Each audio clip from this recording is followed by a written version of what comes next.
In this episode, I speak with Ray. We talk about how in Trinidad, first-time mothers don't actually have the choice to birth at home with a medical midwife, but have to birth in the hospital. Also, most mothers that birth within the hospital system aren't able to have their husbands or partners with them while birthing their babies. Ray is also the first mother within the movement that I have spoken to who is Rh negative. She refused to take the Rhogam shot that can cause blood diseases and affect the mother in more negative ways than it will do to the baby. But even though Ray is Rh negative and didn't take any Rhogam shot, she was still able to have 2 more very successful pregnancies and births without complication after this first birthing experience. Ray's next babies were born free of the medical system after she informed herself, to the best of her ability, about her negative blood type and weighed out the risks that she was willing to take and not take for not having the Rhogam shot in those pregnancies. By making this choice, Ray was able to birth her 2 babies at home with her husband present at each birth by her side. Hello, Ray.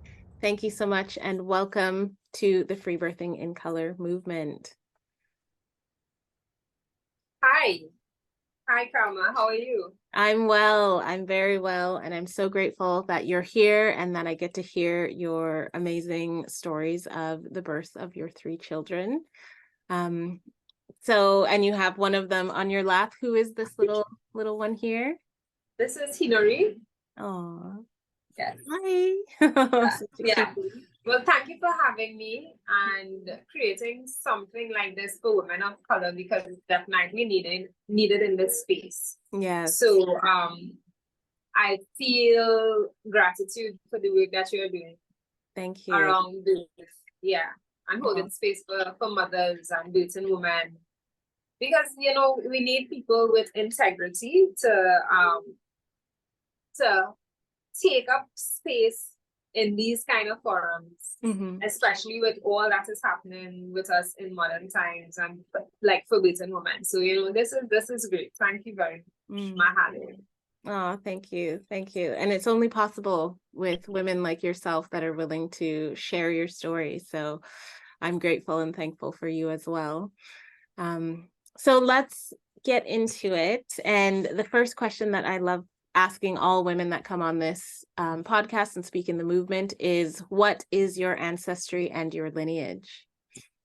Okay, well, I am from Trinidad. I was born in Trinidad and I've lived here for most of my life. My father's family his father is from Grenada and his mother is a Carib, local Carib. So she has more of like the Amerindian type ancestry. But unfortunately, I don't have a very close relationship with my father's family. So I don't really have much to really share about them. And my grandmother died when I was young. I was young and she died, so I didn't really get an opportunity to get very close with her and that kind of thing. But interestingly, the Amerindian, like in First Peoples, the indigenous people in Trinidad is something that I'm extremely interested in and would like to get insight into their practices and especially around the ritual use of mushrooms, for instance. Okay. And I have somebody in my lineage that is directly connected to that, but because of my relationship that my mother and father had, I kind of lost out on getting to really tap into that. But it is ironic, but I think that the way that it played out, like it's meant to be this way. So yeah. And my mother's family, my grandfather on my mother's side is actually what you would consider Creole. He has a white planter parent, well, somebody further down, white and local African or whatever. So we have a very interesting past in terms of ancestry. So yeah, that's basically it for me. And what I know about my ancestry and Mm. lineage. Wow, thank you for sharing that. Yeah, that's so interesting because it's such a vast spectrum, especially the coming from the Caribbean islands because I was born in Haiti. So um, Oh, it's quite near to where you're located at the moment. And yeah, yeah, and Creole is a very big part in Haitian tradition as well. I yeah, don't know much about it and I would love to know more. And I'm kind of on the lines of learning a bit more into that Haitian ancestry for myself. But yeah, I love hearing women that, like a bit of your father's side and a bit of your mother's side, and yeah. you're tapping into that. It's so interesting. And yeah, so that's why I love asking this question because it brings up so much. It's so fun. Yeah, yeah. You never know what you'll learn, right? Yeah. And because of our history, our the past that we had, it's not uncommon to hear that people have all kind of far-reaching lineage from Hmm. all over because we travel so much. Well, not some by force, that kind Hmm. of thing.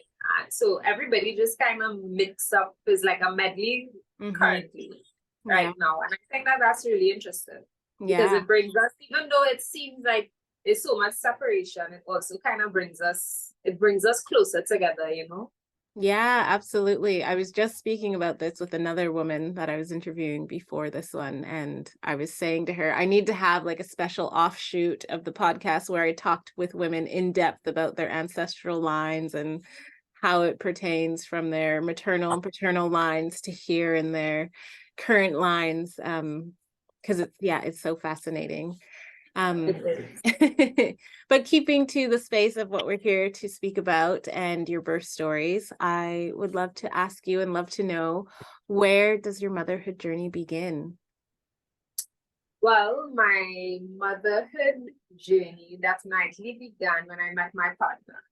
Before that, I never really thought much about having children. It wasn't something that I had high up on my list of things to do.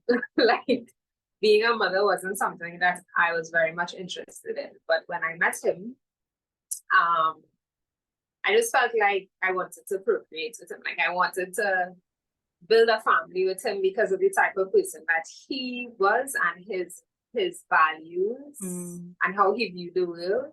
So I felt like, yeah, this is a good match. so, so there's some good genes to hold on to here. So yeah. Um, so it definitely started then when I met him, and and he was also very, very keen on starting a family because Mm. that is something he wanted. So even when we met, and I was like, you want to have all your finances in order and you want all of these things before you can have a family. And he was the one who would say, having a family isn't about having money. Mm.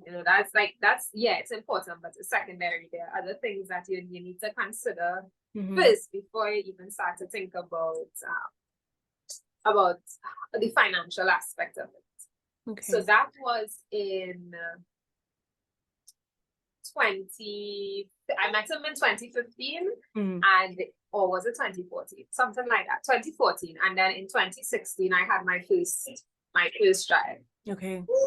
Yes. So we were both on the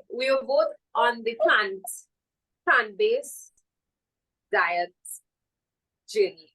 Mhm. So there were a lot of commonalities in terms of trying to elevate ourselves spiritually and that kind of thing.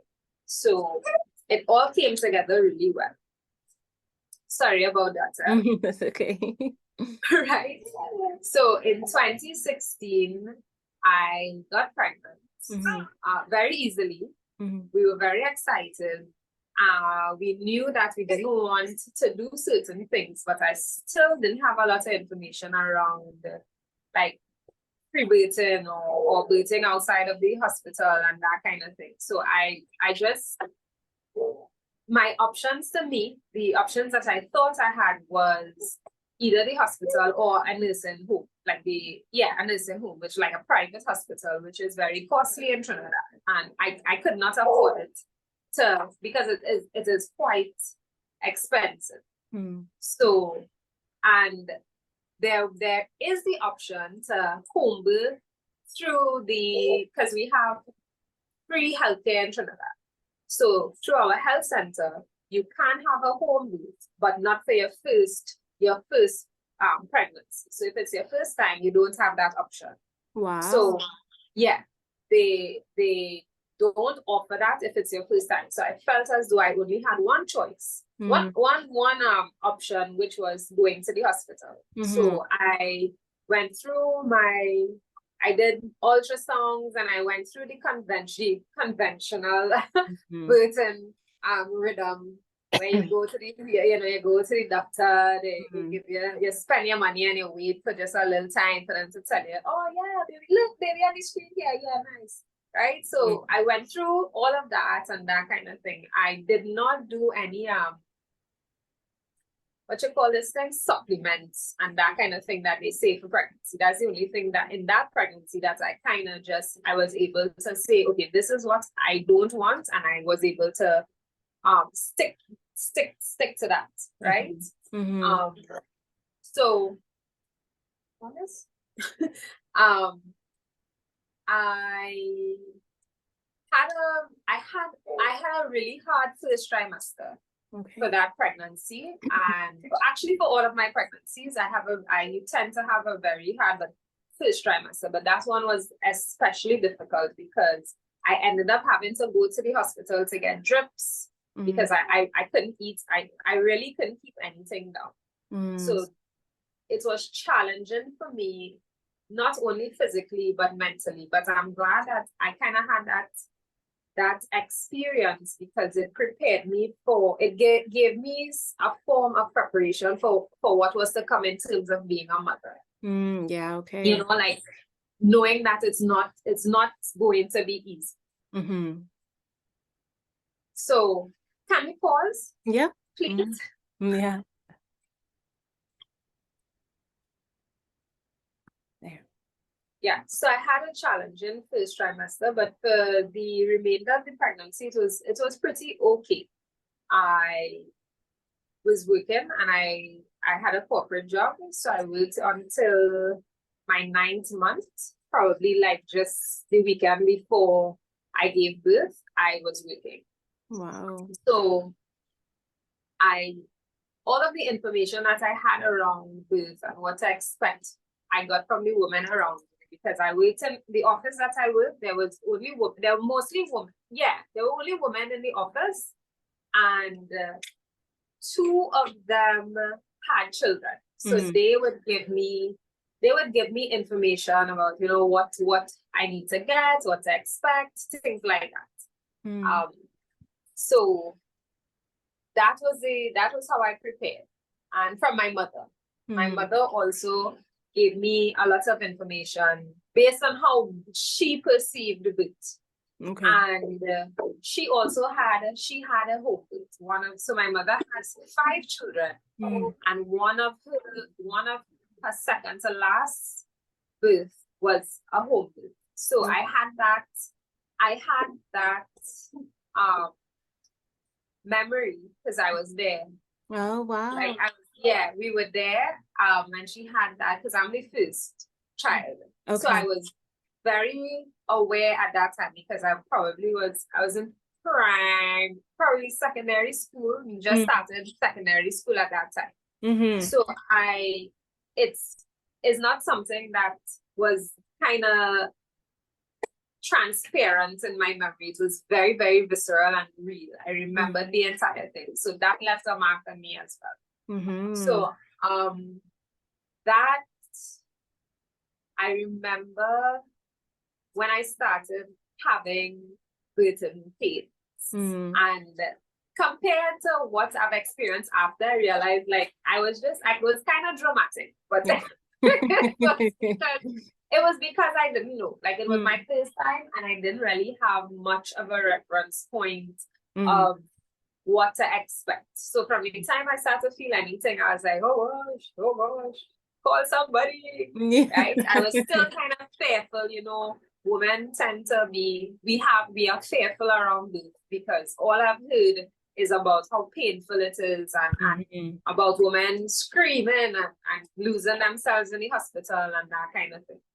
So luckily my mother had a very well, it's a family friend who is a midwife. And when I started to get my birth and things started to happen, my mother contacted her and she came over and she checked me and she's like, yeah, you've started dilating, but there's nothing much, and let's go down to the hospital. So I was in the hospital from very early in terms of progression of labor or of the birth process.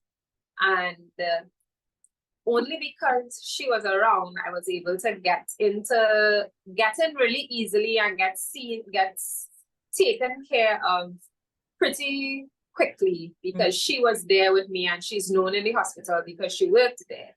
So thankfully I had that support that made the getting in process much, much easier. And when I got in there and I sat there and I saw all the other women just sitting on this bench waiting because it's nothing fancy. It is not a fancy setup. It's not a welcoming setup or anything like that. It's just stark. It's like, you come here to do this thing and go, right?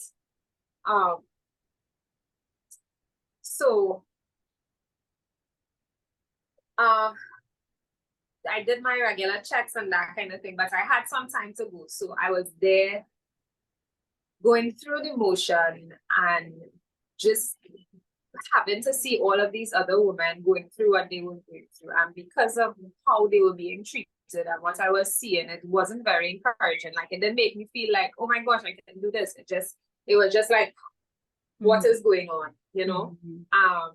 And especially for somebody who never experienced birth before, I can't say that it was a pleasant thing to see that sort of scene.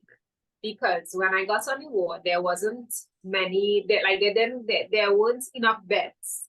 So I had to share, like I was in this room and it looked like there was supplies in the room, and there was another woman in there laying down who had already had her baby, and she was telling me that, you know, they didn't get a chance to stitch her up, so they just kind of stuffed her yoni with gauze or whatever to help with the bleeding. And we were just in there in this room, and it was unreal. Like, it didn't seem like this can't be real, like that. This can't be what it is about. And then they took me to check me and that kind of thing. And there's a woman, because it's not like you don't have a room for yourself. Well, in the hospital that I went to, there is no room for yourself. So you're just separated by like curtains that you. Okay, yeah. Right. So there's a lady next to me while they brought me to check me. And the lady is next to me and she's screaming and blood is spraying and like she's a Spanish, because we have a lot of Venezuelans and even then coming to Trinidad. And so she's there and she's talking Spanish and she's crying and she's screaming, and the nurses are there like, whatever her name was, we tell you behave yourself.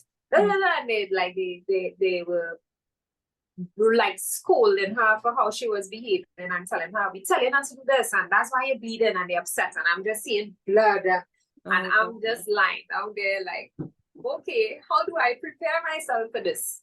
Because everything that I'm seeing leading up to me and fully entering the portal is very grim. That'd be terrifying. Oh my gosh. Yeah, so I was there so we went down there at night, probably like 8 or something, or 9. And I did not have my baby until next morning, probably like 10 the next morning. So I was in the hospital just laying in a room, because you don't really have the option of like moving around, and they kind of want you to stay put, and then it's an uncomfortable position that you're in because you don't have any privacy. Like for me, my experience, I didn't have any real privacy and that kind of thing. But the only saving grace that I had was my mother's friend was there checking in on me. Like she gave me my enema, went with me to the bathroom, that kind of thing. She looked after me, and I'm so grateful for that. And when they took me, I don't even think my body was ready. Now I know for certain my body wasn't ready because I know how it feels now after my other experiences. So they took me, they injected me with whatever. They they tried to get this thing going as quickly as possible. And I can say for certain that birth was a blur because you're on your back. They're like, push, push, push. And I'm just like there because one thing I always hear older women talk about here is that if you make too much noise and you get on too much, too rowdy or whatever, the nurses, the midwives, they tend to get upset.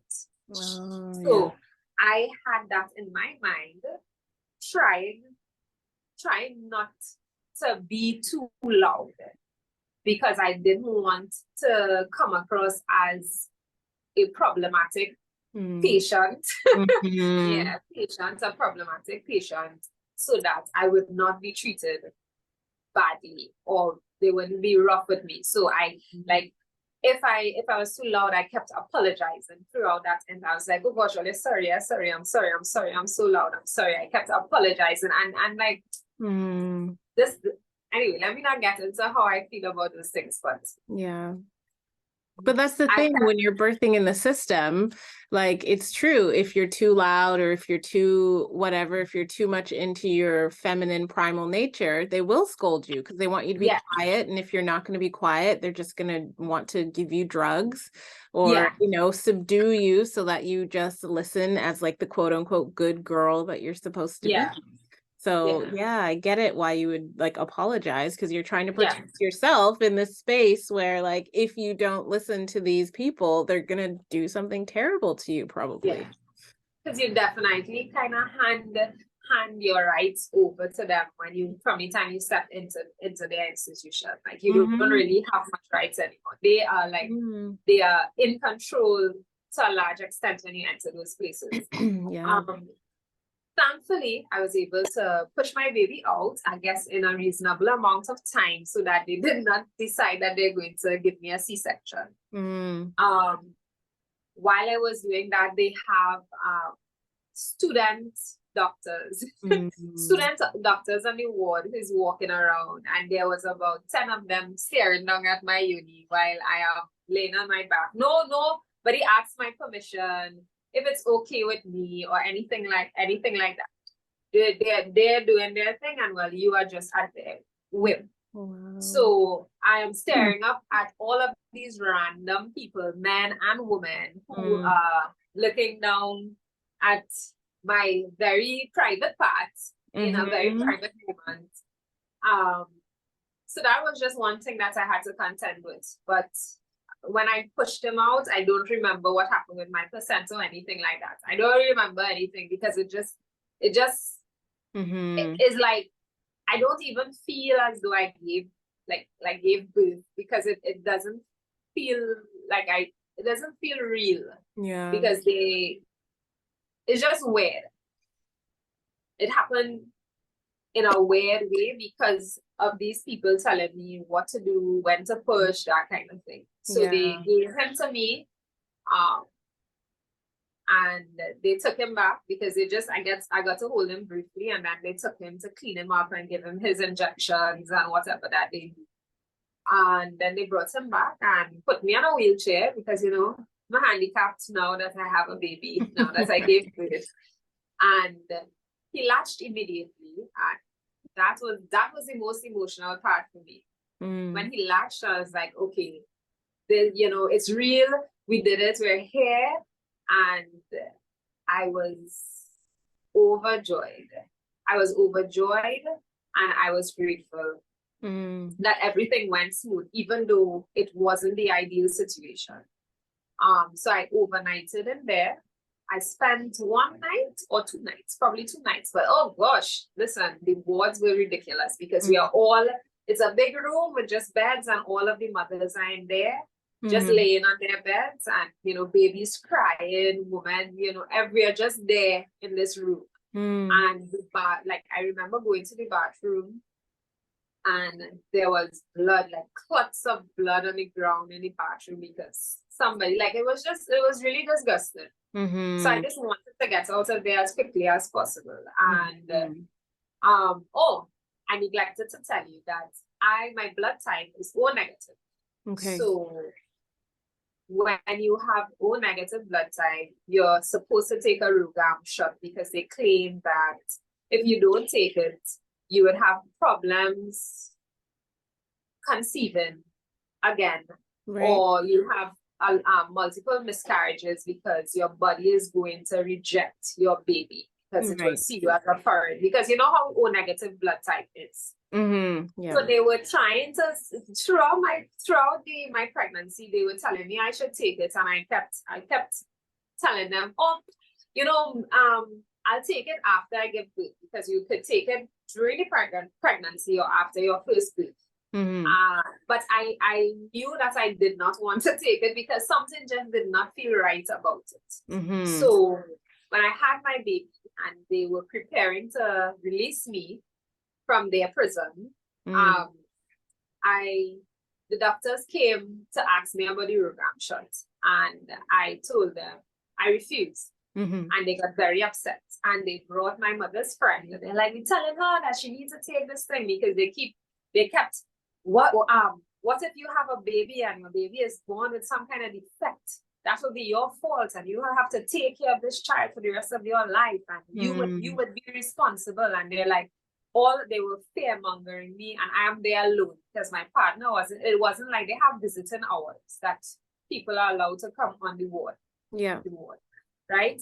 So they came to see me before visiting hours. So I was there alone, and I had to advocate for myself with my child alone. And thankfully, I have the strength of character that I was able to stick to my guns and tell them, you know what, I don't care. You know, y'all could say, because my mother's friend came and she's like, Ray, you should really take it because it's so dangerous. If you don't take it, you'll have so many problems afterwards. If you want to have more children, you should really take it. And I was like, no, I'm not taking it. The doctor came, like they brought multiple people to try and convince me into taking it. And I told them, no, I'm not taking it. They write in red on their form, patient, after counseling, patient refused or whatever. But I had my child, so I really didn't care what they were saying at this point in time. I just wanted to leave. So that was how that went. And I had a very challenging postpartum. And I don't know if it's because of the type of birth that I had. I can't say that for certain, but I know that coming into motherhood with a limited understanding of what is the requirement of a mother, that was a hard transition. Because postpartum can feel very isolated. And my partner tried to support me as best as he could, but you know, it was also a transition for him. Was he at your birth? Was he able No. I was alone. You birthed your baby alone? In the hospital, yeah. Oh my gosh. In Trinidad, you have the only way your partner could be there with you, and I don't know if it is at all of the locations, because they are different. There are hospitals in different areas. But only if your partner has taken the Lamaze class with you at the hospital, that's the only time that they are allowed to be on the ward. But nobody is allowed to be on the ward with you. That's crazy. Right? Oh my gosh, Ray. That is insane. I cannot believe that. Wow, my mind is blown. You can't, unless your partner did the Lamaze class, and I guess you do a certain amount and that kind of thing, and they feel confident or comfortable with it, then they're allowed to come onto the ward. But I think that's a more of a recent thing that they're doing. So my partner was actually, he slept in the car park because he couldn't, he slept in the car park because he was just like, you know, he doesn't know what's going on. Like That's it was really horrible. That's yeah, it's so hard. sad. It was. Oh And my imagine this God. is our first child, and Mm. he had to be because he didn't really know what was happening with me for all of that time. Yeah. Oh my gosh. That is, wow. I can't believe that. That is so insane. It is, but that is the reality. That's the Hmm. reality of dating in Trinidad. Not many women could say that their partners were able to support them through their birth in Trinidad because of those That's so very heartbreaking. Wow. yeah. Yeah. So postpartum was hard Mm. for both of us Hmm. because you know he was trying to figure out how best to support me as well as Yeah. a new father, and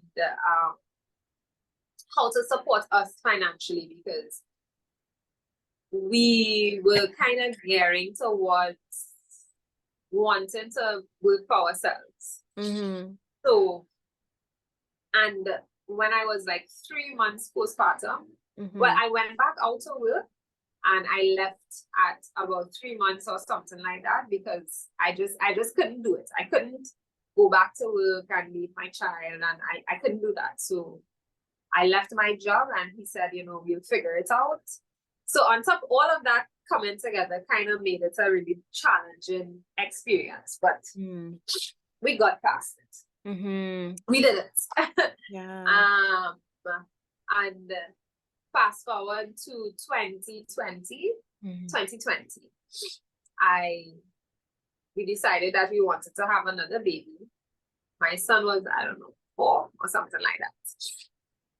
And this time I was much more confident in my abilities to birth because I kind of went through it already. So I had an idea, and I didn't feel as fearful because I kind of knew, I had an idea of what it would be like. Hmm. And I started doing research at first about orgasmic birthing Hmm. and learning about birth and pleasure and the intersection between both. And that led me to the Free Birth Society. And I started listening to all of those women's stories. And most of those stories were by Caucasian women. Hmm. And even though as though I didn't feel aligned with them in that way, what I felt was, if they can do it, I can do it too, right? Hmm. So, and also, I knew that I would have had a challenge because of the Rhogam shot. Like, Right. they insisting that I need to take this shot and that kind of thing. And I was insisting on not wanting to take it because after having my son, I did some more research and I learned about blood diseases, that some women got blood diseases from the Rhogam shot, and that there aren't much research on how it affects the mother. It's safe for the baby. They've done research and to see how it affects the baby, but they haven't done enough research on how it affects the mother. Right. And there were stories of women who got really ill after having the Rhogam shot. Okay. So that kind of bolstered me in a sense. Yeah. So I And just want to say, for anyone that's listening that doesn't know why you would have the Rhogam shot, it's because of your Rh negative blood type. yeah, So that's what we're speaking on, is Rh yeah, negative, and how in the medical system it's, supposed to be super dangerous and all of these crazy things, and they want to give you injections of another person's blood, basically, yeah, to like kind of cure you of being Rh negative, to hold these pregnancies yeah. or Because subsequent pregnancies. Yeah. yeah, what they're saying is that if your baby has a different blood type, your body is going to reject the baby. Mm-hmm. So they inject, as you said, the Rh factor and your body do whatever. But I just like, why don't they allow people to let the fathers let them check the father's blood type? We can do different things to move around it instead of just like, this is how it has to be and this is how it has to be. So I knew that I would have to figure that out and that it would be really difficult. And I knew I didn't want to go back to the hospital to have a baby. So I had to figure out what I would do. So I considered having a midwife and paying a midwife to come and do a home birth, because this is my second birth. So I could have a home birth because of my status at that point. And well, it is also it's expensive to pay somebody to come home to do a home birth as well. So it's very costly. And I just couldn't get on board with having to find, because then I'd have to find that money to do that, to give to somebody who, yes, they would be holding space for me, but I am the one who is actually doing all of the work. I'm the one doing all of the physical work. So I didn't really, no, I'm not saying that birth workers don't deserve to be paid, that kind of thing, right? Because birth workers do hold a very significant space for birthing women. But with my situation, I'd have to put myself in a certain amount of expense in order to, So I weighed my options. I started seeing a midwife actually for my I was already out of my first trimester when I started seeing a midwife. And she wanted me to, she was very open-minded. Yeah, she was open-minded. She didn't think that the Rhogam shot was a problem. She gave me information about, she had friends who were doing birth work in like South American countries and places like that. And they told her, the Rhogam shot isn't absolutely necessary, that kind of thing. I also found Yolanda, or whatever her name is, she's also affiliated with Free Birth Society, and she spoke on one of their podcasts about herself being O negative and her experiences, and that she didn't take the Rhogam shot. So I just kept arming myself with information to help me make a decision that would be best suited for me. And so my midwife, she told me that she would need me in order for her to decide if she would attend my birth. I would have to go and get a test to test my iron, and also to get what is some sort of anomaly scan, where they do a very deep scan to see if your baby has any form of defects, birth defects or that kind of thing from in the womb. And that kind of had me, because in my second pregnancy, I didn't do any ultrasounds. Like, I didn't want any of those because it's kind of invasive. And I didn't want any of those. And I expressed that to her. And then she wanted me to take, and even like, in order for you to see if a child has a birth defect in the womb, to me, that requires a lot of, So I didn't really want to do that either. And I was like, okay, so what can we do if the baby has a birth defect in my womb? Like, what can we do? And she explained to me that it makes it easier, or it makes it better for her to figure out how to treat with the birth. Like, it's her capacity and her efficiency as a birth worker would be improved, because she would know, okay, this baby has this particular problem, and I would know how to treat with it better. Because she had a particular experience with a baby who, sorry for anybody who listening, this is not to scare you, with a baby who bones didn't think properly, so they were kind of floppy, and they couldn't make their way out of the womb, because they didn't have the physical strength to make it out. That's what she explained to me. So I made the decision that, okay, you know what, she will have to stay on the side there. I will have to figure out something else. And I contacted her. That's a midwife bringing her own like unprocessed trauma into your pregnancy experience. Like just because that happened with one mother doesn't mean it's going to happen with all other mothers that Yeah, she works yeah. with. But I guess that is just how birth work has to function, that you have to take certain steps to ensure the smoothest birth, because you are kind of responsible as the holder of space for the birthing mother. And she probably did not see it as trauma, you know what I mean? Yeah. Probably just thinking she's trying to be efficient. Mm. So I contacted a few other midwives who did home births. One of them, from the time she heard that I was O negative, she was like, nah, nah, nah, nah, nah, nah, nah, nah. She's not doing that, and I need to go to the hospital, and it's so dangerous. Mind you, I conceived, I had no problem conceiving. I decided I wanted to have a baby. My partner and I do our thing, and I was pregnant right away. Like I had absolutely no problems. Because I would track my cycle. So I knew when I was ovulating, and I didn't have any problems. So when I conceived easily, I was like, jokes on all here. Let's say I wouldn't be able to, right? So I started spending a lot of time figuring out if home birth could work for me. And I contacted a nurse friend that I had to help me get my supplies ready, because my partner and I were like, you know what, Ray, we can do this ourselves. We can do this. He was confident in me. I wasn't so confident in him at first, but then I used mushrooms, psilocybin mushrooms, as my birth coach, I would say.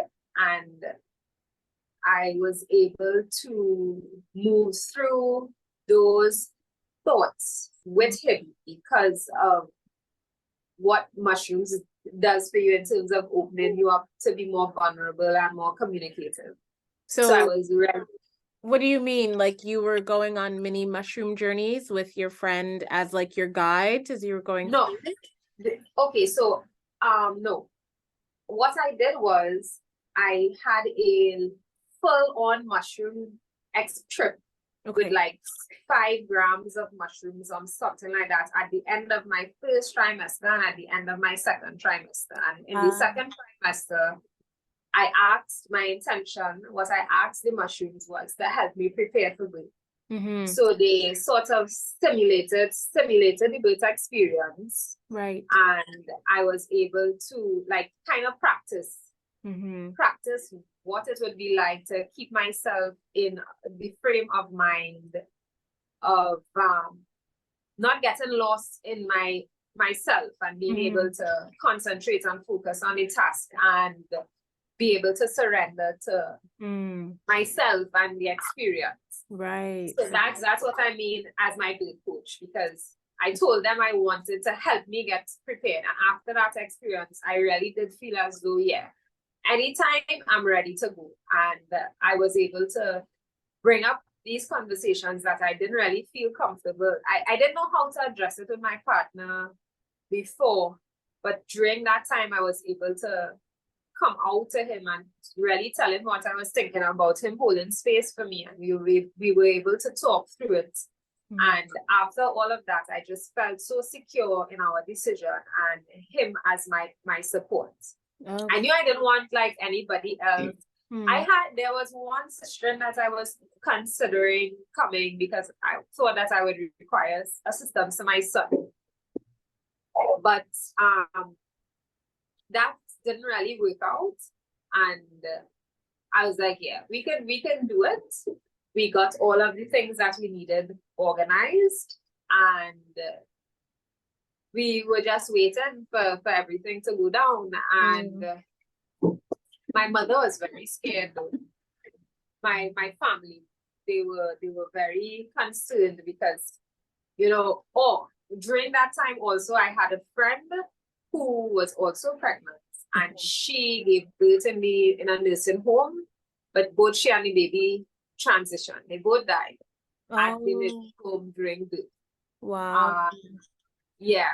So that happened, and the nurse person that I told you about, who I reached out to help me get supplies, she directed me to an article about a woman who had a home birth who also died. No, the baby died in that story. But it didn't faze me because I felt as though at that point, because my sister had already transitioned with her baby, I felt as though it really doesn't matter where you are. You can go to the hospital, you can do it at home, and something that we perceive as unfavorable can happen. Yeah. But whatever is meant, I just had that I just affirmed that whatever was meant to happen will happen. And I just have to be prepared for whatever, hold myself accountable for whatever is to come. So my partner and I spoke a lot about if the baby dies, like if something happens to the baby, like how would we deal with it? If something happens to me, and he was more concerned about something happening to me and not so much about the baby, which might be weird for some people, but no, that makes sense. You're his partner, you're his wife. Yeah. Yeah. So he was more concerned about me, but he's like, if something happens, we will treat with it and we'll deal with it. And because of how steadfast he is in his support for me, I felt very confident that no matter what happens, if something negative happens, we will get through it. Yeah. So everybody, and I didn't really tell a lot of people and that kind of thing. I just kept it to myself. And I remember my neighbors, like I have a neighbor close by, her daughter was also pregnant with me around the same time. So I woke up the morning, or was it? Yeah. I woke up the morning and I saw a bloody show. So I called my mother and I told her, I seen something happening, but we might have a few days to go because you know how birth is. It could be long. I was like, that it could be tomorrow, it could be 2 days, we don't really know. And she told me, just today I was talking to God and I asked him to take care of you, and she told me that she just felt so calm and at peace, and she knew that everything would be okay. And when she told me that, well, that also made me feel good knowing that she's not like there worrying about. But I knew I didn't want her there. I knew I didn't want anybody there, really. I just wanted to be by myself. Right? Even though I never did it by myself before, I just have this idea. I know myself and I know how I function, I should say. So I didn't want anybody there who would make me feel panicked, or they would panic and kind of throw off my whole vibe. So I told my partner, we continued on with our day. I wasn't sure if anything was going to happen. And things actually started to really move. And that was what time? I don't remember the times that come up. I'm not good with the times. But that's okay. I know that the birth process, like from being fully in the birth portal and having the baby, probably was like 2 hours. Oh, wow. Yeah, it was. So I had, you have your the early stages and that kind of thing, but when it really ramped up, about 2 hours, and I kept going to the bathroom. Like my son, they were there. Like I just asked them to leave me alone, so my partner went outside with my son, and they spent most of their time outside, and I was inside by myself, naked, going through the motions. Like I kept telling myself, that I'm opening, I'm welcoming. So I kept thinking thoughts about being open to whatever is coming, and that I kept telling my baby that, it's both of us. We're going through this together. We can get through this together, because sometimes I think we neglect to consider that your baby is also having a journey with you to Yeah. make their way out of the womb. Mm-hmm. So they were outside, and I spent most of my time on my knees reading through it, and the breath really is a big support. It sounds cliche, but reading and relaxing really does go a long way. So I did as much of that as possible, and then when I got to the point where it became a bit unbearable, my partner came in just in time. Like he just knew that I needed him at that point. And at that point he came in, he held me up, he told me, you're doing so good, you're so strong, keep going, we could do this. And he just kept encouraging me. And I remember telling him in preparing, I told him, if I ever get to the point that I start telling you, I can't do this, I want to stop, I can't go anymore, know that I am transitioning. Right? And remind me that I'm transitioning. So when I did get to that point, and I started telling him that, and he's telling me, you're transitioning, the baby coming just now. I was like, what? This man telling me. I'm like, what? I know it, what? Well, transitioning. But it's the truth. So I think I went to the bath because I felt like I didn't have any water breaking or anything like that. So I thought that maybe I'm going to have to go through this for much longer, because when you watch movies, their bags will water would release, and then baby is coming. So I'm expecting still, because even though I had a baby already, because I didn't do it on my own, I still did not have a full understanding of birth and what my body would experience. Right. So I was still waiting for my waters to release, thinking that when that happens, then I would know the baby is coming. Okay. And that it didn't really happen. So I went to the bathroom, washed my hands, and I checked to see what was happening, because I ain't have nobody there with me checking or anything like that. So I checked, and when I felt something soft but hard at the same time. And I told him, I'm feeling something, I'm feeling something right there. And he's like, oh gosh, she's probably coming. No, we didn't know what we were having, because we didn't do any of those things. He's like, maybe something, what's going on? And I said, okay, just now, hold on. Because at this point, my body is pushing for itself.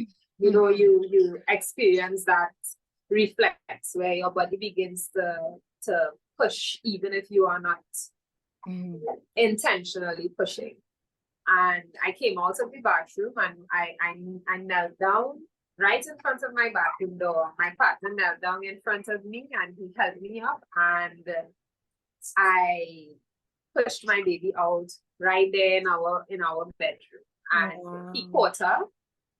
He said it was like a waterfall, because when she came out, then my waters released. Okay. And he caught her. And I remember at that final push, I roared, and my son ran outside, because he was like, it's too loud, it's too loud. He ran outside, and my partner caught her, and then we realized it's a girl, and she cried immediately. She I put her on my breast, and she laughed right away, and we were ecstatic. We were so excited, because it was like, wait, we really did this by ourselves. Like, we did this. And my partner, I remember right away, because I didn't tell my mother anything. Like, I didn't tell anybody anything when everything was happening. So he dialed my mother right away on WhatsApp, and he just showed her and she just started to scream. She just started to, because I'm just sitting in my bedroom with her, and I think my placenta had already come, because right away I started to feel this pressure in my uni, and I just kind of raised like this. I just leaned and just pushed a little, and just plucked out. Okay, yeah. So everything, it was just so smooth, and just so, it was just uncomplicated, and just this natural, normal thing. That I was like, why do they complicate this process so much? Yeah. You know? So I was just there with my, pause one moment. Let me just send my daughter back outside. Yes, so my mother saw us, and she was just like, wow, she just could not believe it. And she's like, you're so strong, Ray. And she was just so excited. And I'm like, I didn't feel like I'm so strong, or that I did something so amazing.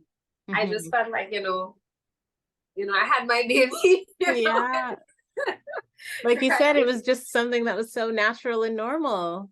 Yeah, because my partner was cooking before she actually emerged. My partner was cooking, and after I had her, and I just went and I sat down in my chair in my room, and he continued to cook, and we sat down and we had a meal. Like, it was like, and we just continued on with our life. Yeah. And that was just perfect for me. Yeah. And we didn't inject her with anything. We didn't do, but thankfully everything went smooth with her, that we didn't have to try to get her to take her first breath or anything like that. So I didn't have to worry about anything. And I had a great postpartum. Okay. It was enjoyable. So that was my second birth. I had some problems getting her registered, because they were saying that there is no proof of me being pregnant, because I didn't get any medical care. Okay, yeah. And my midwife, the one who I started off with, she said that she could not give me any, she couldn't say that she was a part of that, because some issue with her license or something like that. Okay. So we had a little issue, we had a little hiccup, and they told me that I would have to immunize her. She would have to get immunized first before they could register her. So seriously? Yeah, they told me that is the only way that I'll have proof that the baby is mine. Even though I have photos, I'm trying to show the registrar that, look, this is us here. Look, my placenta. We walk to the placenta with us, all kind of thing. And no, I'm lying. We didn't walk with the placenta, because we buried that. We had a photo of the placenta. Okay. But she said, she doesn't want to see that. She doesn't want to get too involved, and she still was accommodating, though, because eventually they told us, okay, they'll allow me to register her, but they will flag her on the system until we bring in our immunization, because I guess they realized that I wasn't really into that whole vaccination thing. So they said, okay, we are probably not ready yet, but when you do, you'll bring it in. Okay. But I didn't, That's so coercive, though. Like, we'll only give your baby the papers if you give your child these poisonous, toxic drugs. Yeah. Like, that's terrible. The entire thing is coercive. Like, from the beginning to the end, that's how you lose yourself to them, because they keep acting as though they know better. Yeah. And unless you walk this path, you can't get certain things. So that was that experience. Oh, and before you move on, how was your breastfeeding journey with this baby? Easy. Like, we I haven't had any problems thus far in terms of latching or production supply. Okay. I haven't had any issues with any of that in any of my pregnancies, my Okay. postpartum journey. So I'm very grateful about that as well. Okay. Okay, cool. So fast forward 2 years. Mm. Yeah. So we're in 2022. Yeah, and I decided, okay, I'm ready. I'm ready to be done with having children, so I don't want to wait any longer. Let's just get this out of the way. So and I conceived easily, just like before. I laughed at them, the medical professionals who the naysayers who said I needed to take the Rhogam shot or else, because I did not experience any difficulties. No, I haven't had any miscarriages. My children didn't have any birth defects or nothing like that. So I conceived, and my first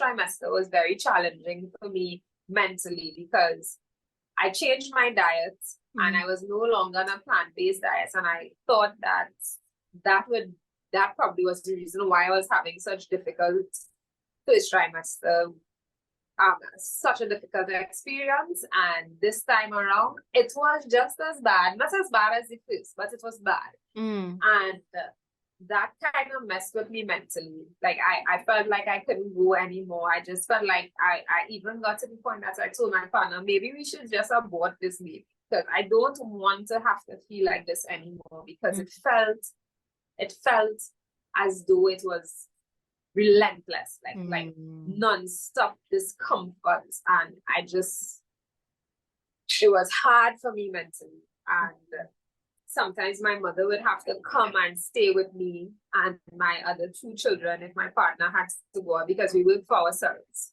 So there is no time off like that. Yeah. And my mother would look at me and she'd be like, wow, Ray, you look really terrible. Like you look bad, like crazy, like off the rails, because I felt as though I was losing my mind. Right. But I think that it is because there were some things that I needed to address with myself. And it gave me those 3 months or whatever, it gave me some time to do some inner work. Much needed inner work. So I'm so grateful for it. I'm not doing it again. I don't want to do it again, but I'm grateful still. So that one, we already decided that we're going to do this ourselves. We didn't even consider like midwives or any of those things, because we said, we did this before, we can do it again. The only issue was what problems we would run into with registration, because with the second baby, my first pre-birth, I told them that everything happened so quickly that I didn't get a chance to go to the hospital. That was my excuse that I gave them. Right. Okay. Right. And I was like, I can't give them the same excuse. So what I did was I went and I got information.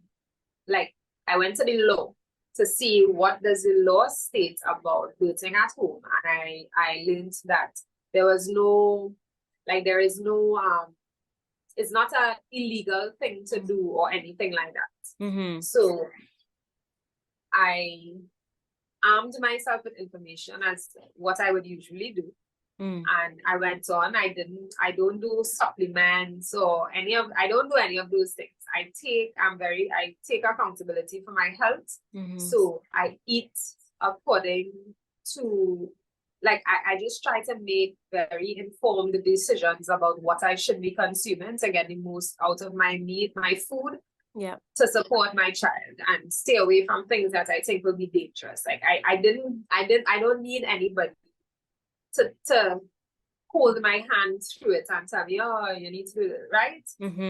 Yeah. I am responsible enough. So that's what I did. No ultrasounds, no doctor checks. I just went through it on my own.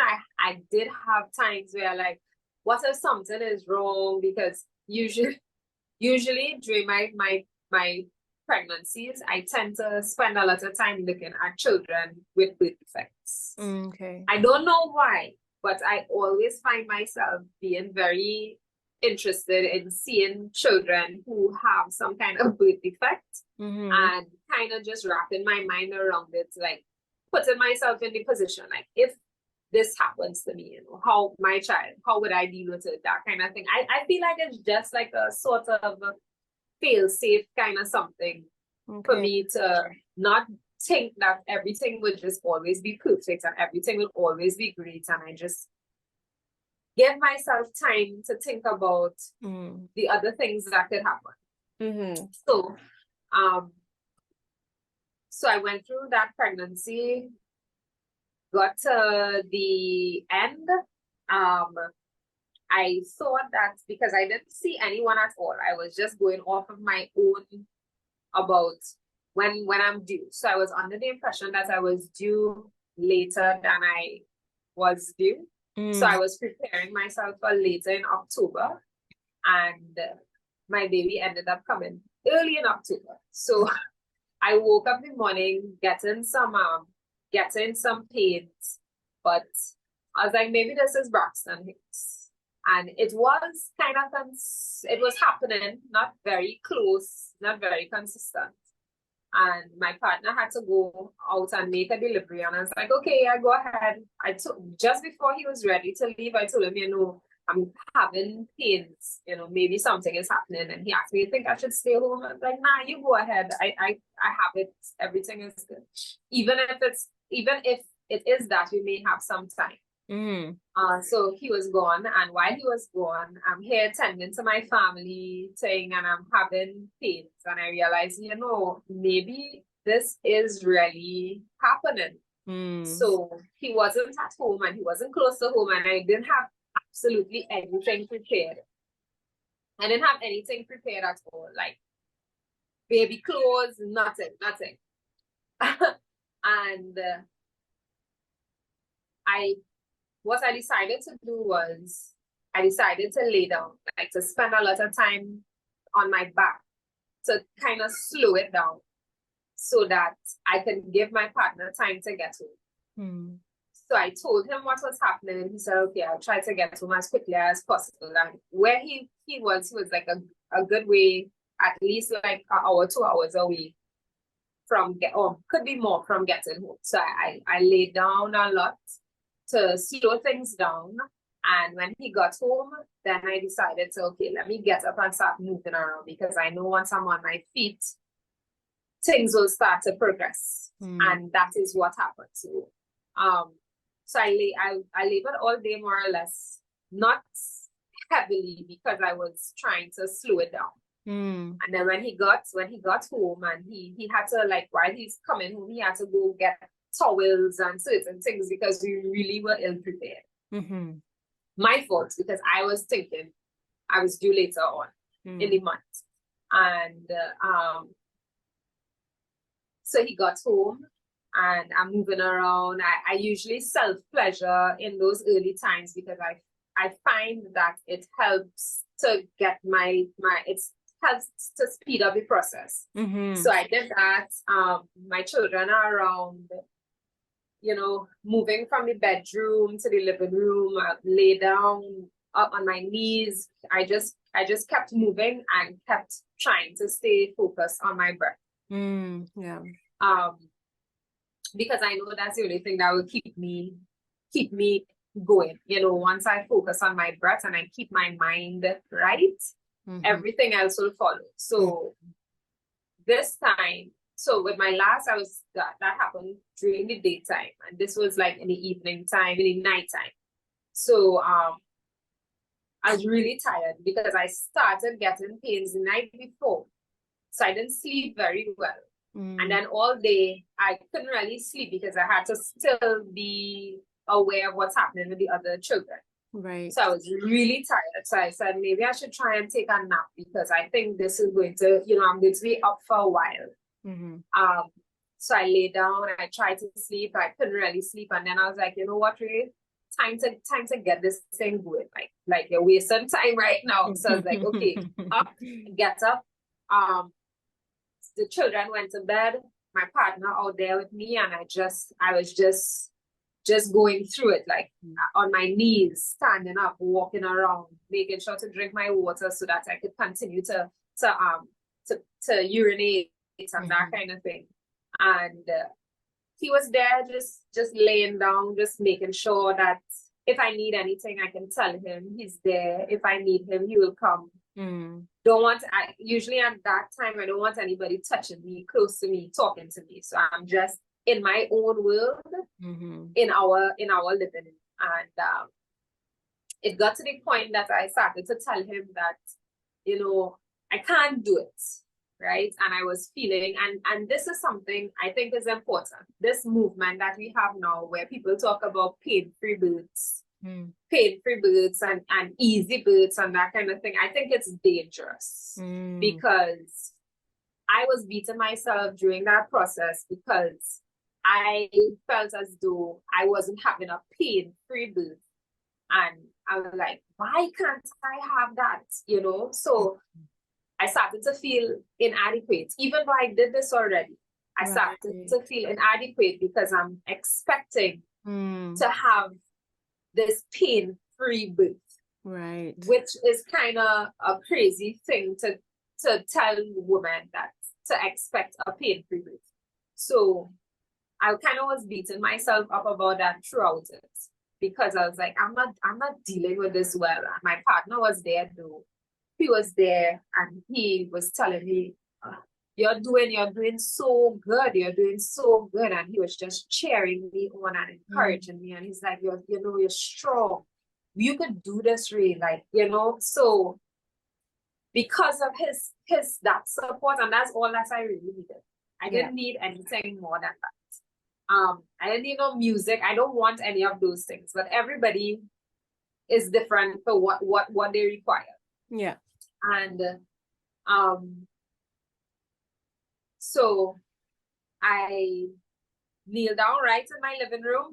He got some towels. I felt like I couldn't stop anything. Like my body was just, you know, you're just feeling that pressure bearing down. And I'm just there, just trying to roll with it, you know, as best as I can. And my partner's there. I knelt down. He knelt in front of me, similar to like what we did before. I held on to him. And I pushed my baby out in our living room. And my son and my next daughter, they were sleeping in their rooms. And we had our baby, and he's like, oh, we did it again, we did it again, you know. But this time around, my placenta took a very long time to release. Okay. And I am under the impression that because I stalled labor and it ended up taking such a long time with, you know, it took a while to release. Okay. So it was more than 2 hours before not that long. Well, from what, you know, when I called my mother, because my partner called my mother, because I'm just sitting there, it's like 2, I had her at 2:50. So it's like 3 in the morning. I'm really tired because I didn't sleep the night before, labored all day, kind of. So I'm just like, I want this to be done.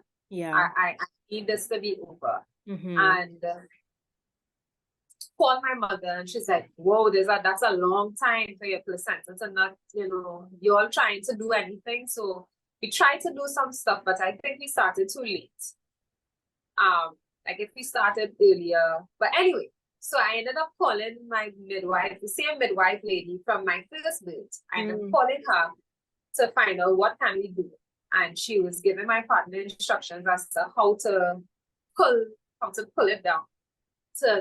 But to make sure that you don't pull your womb down with the placenta. But he wasn't getting it. So thankfully she lives close by. So she came and she did it, held up my womb, and she was able to take it out. And she was telling me, you know, if this doesn't come out, we'd have to scrape and it would be painful. And she was going to give me oxytocin, but then she was like, I know I know what you're about, Ray, so I'm not going to do that. We'll do this without any of those things. So she was able to get it out. My baby latched. My baby cried when she come out, so I know my baby is fine. It was just, I can't move forward. Like we're stuck in this position, sitting down waiting for my placenta to come out for like over 2 hours. So she got it out and then she checked me and she's like, you have a really bad tear really bad. And I think you should get it stitched. And I was like, yeah, I don't really want to do that. But she's like telling my partner, you see how bad that is? See how bad that is? You all should go to the hospital and get it stitched up. I was like, but I don't want to do that. And she explained to me that I can leave the baby in the car and just go in by myself and they will deal with me. She would tell somebody to come deal with me because she works in this particular hospital. So I was like, I don't want to. But my partner, he started to feel concerned for me because she's like, this is bad. It mightn't heal up properly. He spoke, his dad is a orthopedic surgeon. So he called him and he's like, Ray should get that dealt with because she could have painful periods for the rest of her life and she should go and sort it out. So he was fear-mongered and I was like, my intuition is telling me that I don't need to do this. But he's like, Ray, I think we should go. If we don't need to take the baby, you should still go and sort it out. So we dressed and left home to go to the hospital. We thought we could have gone to a hospital close by and then they were like, no, we're not doing it here anymore. You need to go somewhere else. This is hours after me having my baby. Right. So we went to the hospital and they're like, you just had a baby. You don't look like you just had a baby. Da, da, da, da, da, da, da. You have to bring the baby. We're not going to treat you unless you bring the baby. So I called the midwife. She told me, okay, take the baby in. And I told her, like, when all of that happened, I was like, I think we should just go home. I don't think that we should do this. And he's like, we're done here already. If your friend said, do this thing, go and ask her who she said to ask for. So I went back in and it so happened the person she asked to come and see me never came. So I ended up being in there and they not wanting to release me because they couldn't understand why I would have my baby at home. Right. Like it was baffling for them. And they're like, you need to keep you in here. You can't go home. We have to keep you all. You didn't get any medical care. You have to get tests. You have to do this. You have to do that. And I had to fight. I had to fight hard with these people inside of there for my right to do what I wanted to do with myself and my baby. Wow. It was a very stressful situation and I couldn't believe that I put myself in this position. Because I felt like, I had a baby before. I don't know if I tear or anything like that. And I just stayed home and I took care of myself and I was fine. Why can't I do the same thing? But if that lady didn't come and if plant that seed with my partner, things would have gone different. Right. So I was in there. They were telling me I would not be able to I have to stop breastfeeding my baby because they didn't do any tests, so they don't know if I have any disease. Oh my God. I was like, but it's your baby. You're not breastfeeding everybody else's. I was like, you think you can tell me stop being breastfeeding my child? Nah. So I just continued. I was like, yeah, what can you all do to me at this point? I was like, I've been breastfeeding her. What's the problem? And they told me that they would bring child services for me if I don't comply with certain things. So I was there making a ruckus. They were treating me like if I am some kind of criminal, like I can't walk around. They want, police security, she tried to run away, things like that. So because yet again, because we went with our entire family. So my partner and our 2 children are in the car. Yeah. I haven't slept. And I'm telling these people, I say, you all care about mothers. I came here to get stitched. You all haven't looked at me once. Mm-hmm. You all haven't checked on me. I had a baby. I came in here. You all have me on my feet in here, stressing out. Just allow me to go home. Mm-hmm. Let me go home and be with my child. And I have to talk to different people. They're bringing people to talk to me to convince me of different things. I'm like, I don't care about none of these things. You know, I already know what I know. Yeah. So I had to do a lot of advocating for myself. Just a few hours after having my baby, they said that I was walking so strong that they couldn't believe that I had a baby just a few hours before. And I found that was kind of worrying. That if that just the way we think about birth, that a birthing mother needs to be frail, you know, because I was walking through the hospital going about my business, and they're like, "You sure you just had a baby?" Mm-hmm. Yeah, I just had a baby. I didn't do anything, you know. I had a baby. I pushed my baby out, and I'm ready to move again, just like any other animal that we have in nature. So that was really challenging for me. Yeah. And did you end up getting stitches at all? No. I told them, okay. I say I don't want any stitches. I just want to go home and be with my child. My children are waiting. I haven't had anything to eat. I haven't had water to drink. I just want to go home. Okay. So they ended up calling my partner in and trying to reason with him. And they told me, okay, here's what. You all don't have to stay. You wouldn't have to stay. We need to do, they said, because of how long the baby was attached to the placenta, she could have some nonsense they were saying, and I was debunking it, because I was like, you all have very old, outdated information, because the longer the baby stays on the placenta, the better for them. So they said, okay, let's take some blood. If you allow us to take some blood to do these tests, wait around for the test to be completed, and once everything is done, you all can leave. You wouldn't have to stay. And I said, okay, all right, because my partner agreed. So I was like, he's like, Ray, if we just need to give in to one thing so we could leave, we might as well, instead of just fighting and then we have to be here longer. So we gave in, and by some stroke of luck, there was a miscommunication between them. And they came and they told me I could sign. There's a form called a discharge against medical advice, the DAMA form. I signed that form. They brought it for me and I left. Nice. When I left, they called me and they told me they saw that my child's blood level just a little too high.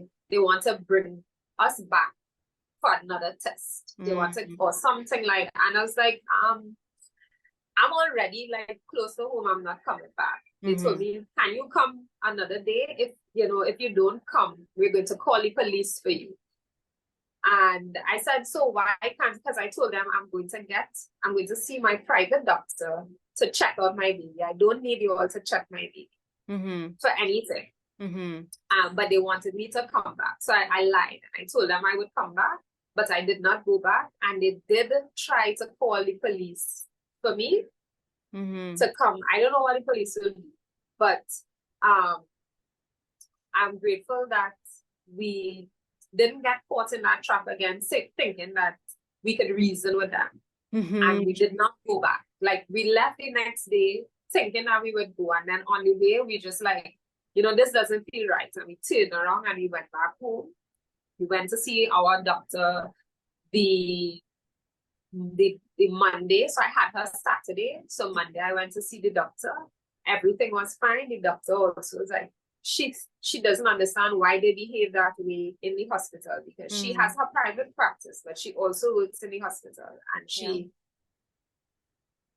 said that this is a usual thing, the way they behave. They don't like to hear that people go to do their medical work for pregnancies and births outside of the hospital. So that is how that ended up happening. Wow. So that everything was so awesome up until that point. But it was a learning experience for me in terms of trusting myself. And because from the get-go, I didn't want to go there. I didn't want to go. If it were up to me and I wasn't like liaising with my partner and trying to feel how he feels and that kind of thing, I would have just stayed home. Yeah. And just deal with whatever comes my way after. Yeah. So yeah, that ended up happening like that. That I was so disappointed in myself, Karma. Like when they were taking my baby's blood, I was wailing in the hospital because I was like, I can't believe I put myself back in these people's hands. Yeah. I was disappointed. And just seeing them, my baby's hands so tiny, and they're injecting, and they're just seeing blood just pumping out. I was like, how could they think that this is okay? They want to wear my baby. She's cold on this cold. It just it broke my heart. I went through, like, I kept us safe for so long, and then I just put myself into this very nefarious situation, insidious situation. But I was still able to advocate for myself even there under those conditions. Mere hours after giving birth, I was able to stay strong and stand up for myself, and that was a form of empowerment for me. Because I knew that no matter what, I will fight. I will fight for myself and for my children based on what I know to be right for us. So yeah, I had a great postpartum. My baby was super chill, like she was awesome. And it still turned out really well. I don't know what's going on because nobody checked my uni after. I just did my sitz bath, and I just as I usually do, I took accountability for my health and my well-being, and my partner supported me in that, and we got through it. My son was there to see when the midwife came and she was getting out the placenta. He was there. He was able to see what was going on, and I'm just happy that I was able to curate that type of experience for us, because my partner also feels very proud of himself and his ability to hold space for us. Because he would tell people, he tell his children, I caught you right here, right here, I catched you right here. So I know how special it is for him as well. Absolutely. Yeah. Wow. What a story for after your third birth. Like that in and of itself is just like, whoa. But like you said, it's a learning experience, and that even when you're pushed into situations that are unfavorable and not to what you wanted, that you can stand your ground and be accountable for yourself and for what is right for your child, which is great that you have that. I wish you didn't have to go through that in order to figure it out, but it's happened now, and it's beautiful that you could learn from that, and how you can stand in your power even at the most vulnerable of times for yourself and your children. So and also what women are capable of birthing mothers are capable, because I'm not special. It's not that I am this special person or I'm stronger than somebody else. I'm just I'm confident in my abilities as a birthing mother, and because of that confidence, it translates into me being able to stand up for myself. So anybody can do it.